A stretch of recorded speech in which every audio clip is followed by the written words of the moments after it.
Hi lovely people, welcome to my channel. My name is Leila and on this channel we talk about inner work and personal development. Today's topic is something I did not realize was super important until I delved into it early in my personal development journey.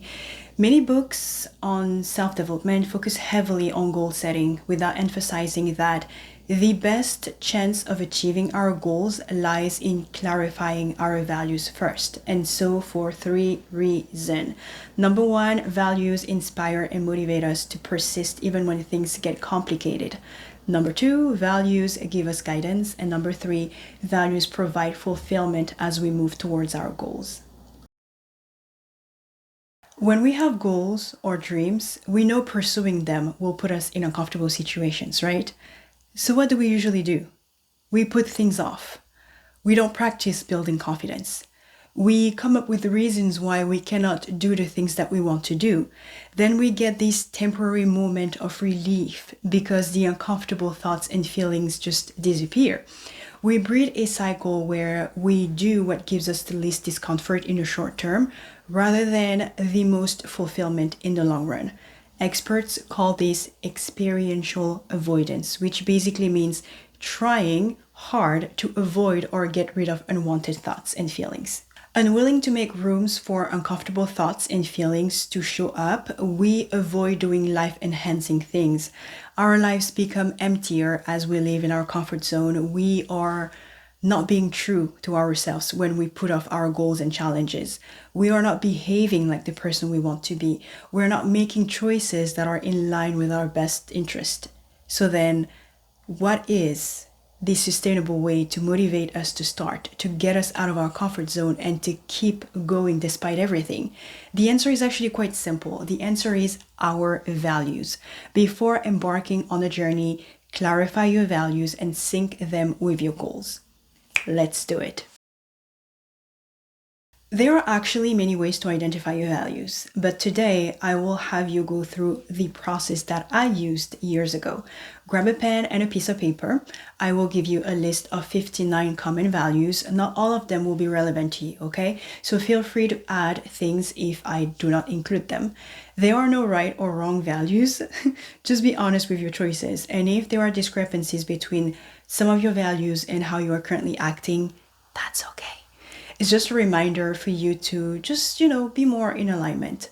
As I go through the list, write the value on one side and on the other side, put next to it V for very important, Q for quite important, or N for not so important.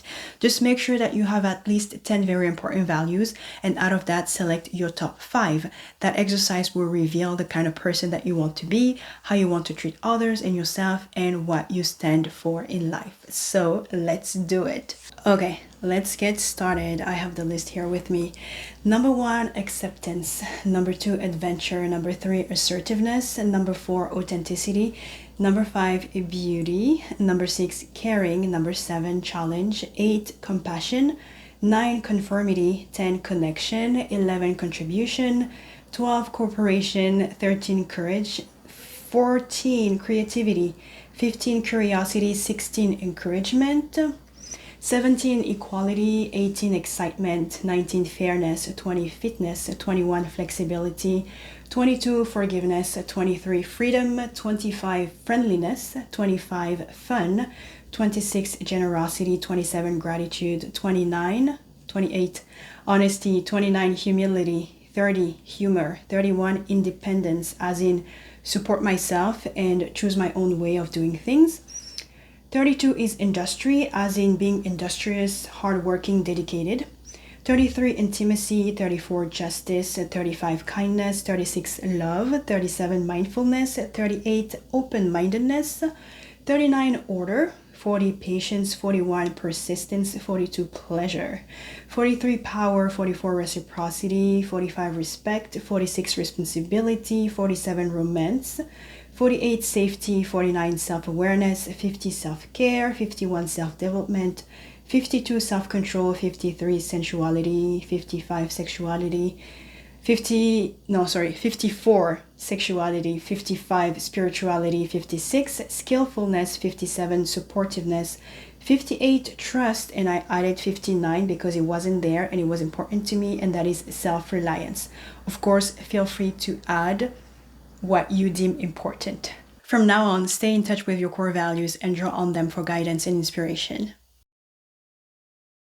To illustrate my point, I would like to use Nelson Mandela and myself as examples of how a value can shape someone's life and decision-making process. Of course, I am not comparable to Nelson Mandela, but I want to showcase how values impact an historical figure and how they can also impact the lives of regular people like you and me.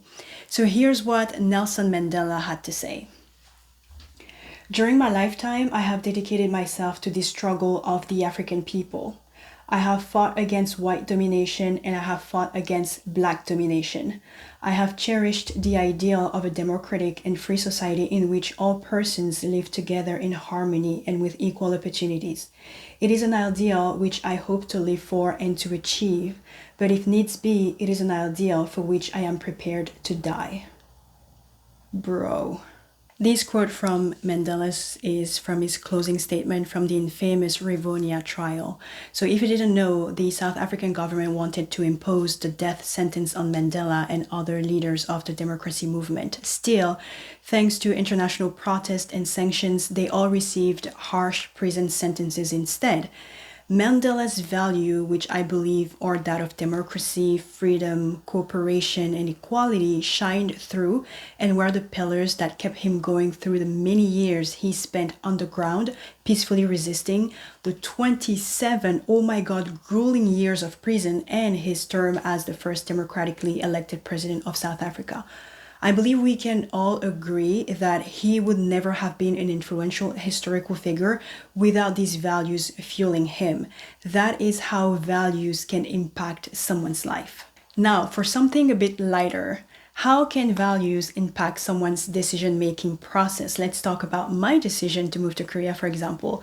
To others, it seemed like a crazy idea at the time, but for me, the decision was in line with my values. My top 5 values are happiness, personal development / self-actualization, self-reliance, gratitude, and freedom. So, coming to Korea has always been my dream, and I knew that moving here would make my dream come true, which aligned with happiness. To ensure my success, I needed to be the best version of myself possible, which meant learning the language, getting outside of my comfort zone, and developing specific skills. This aligned with personal development / self-actualization. I only knew 2 people in Seoul at the time, but I knew I had a lot to figure out on my own and a lot to be responsible for. To thrive, I would have to count on who? Myself. This aligned with self-reliance. I knew the blessings of being here would turbocharge my gratitude to God. I knew I was starting over and allowing myself to reinvent who I was, to follow my dream, and to do as I pleased despite the risk. This aligned with freedom. As you can see, my values were tightly intertwined with my goals to move to Korea. I was amused at people being impressed by my Korean adventures, but to me, it was normal. And that sense of normalcy directly resulted from my acting on my values. Personal value often change as we go through life. Significant life events, growing older, and new experiences can make us see things differently. Learning new things and reflecting on who we are or the people we're close to, like our families and our friends, will reshape our values. So I wanted to find out that question for myself. And what did I do? I went back to my journal back in 2018 when I did my whole value system. And I wanted to see if those values were different from today.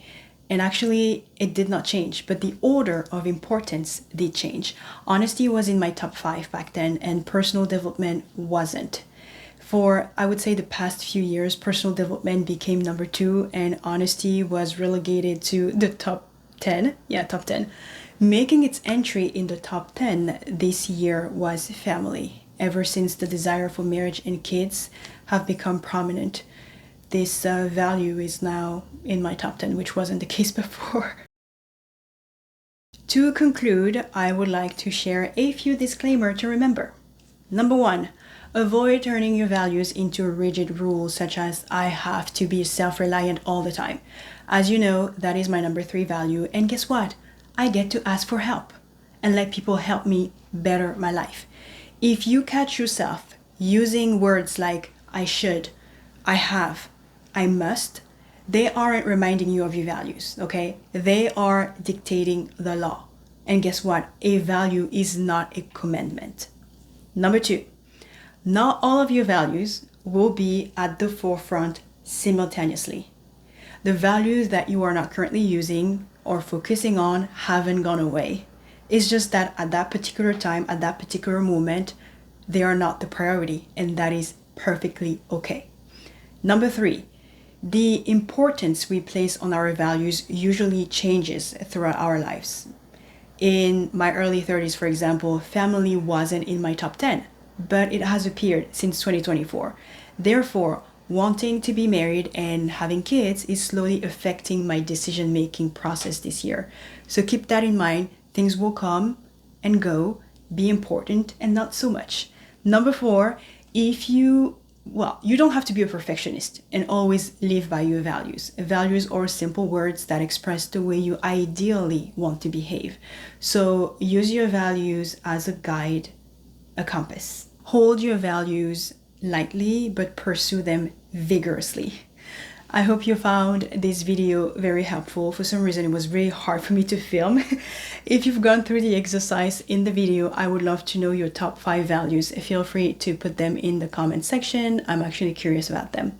That is all for today. Thank you so much for watching. Take very good care of yourselves, and you will see me in the next video. Bye.